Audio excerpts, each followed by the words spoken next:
How's it going? This is Ricardo, and in this video I'll show you how to remove the VGA USB circuit board from a Dell Latitude 3580.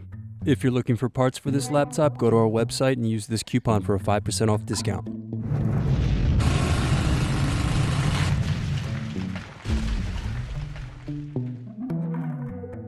First unscrew, then remove access door.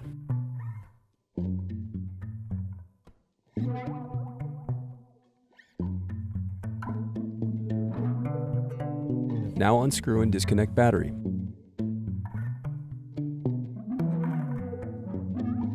Now unscrew and lift hinge from motherboard. Then unscrew and disconnect VGA USB circuit board. Thanks for watching. Don't forget to like and subscribe if you enjoyed this video.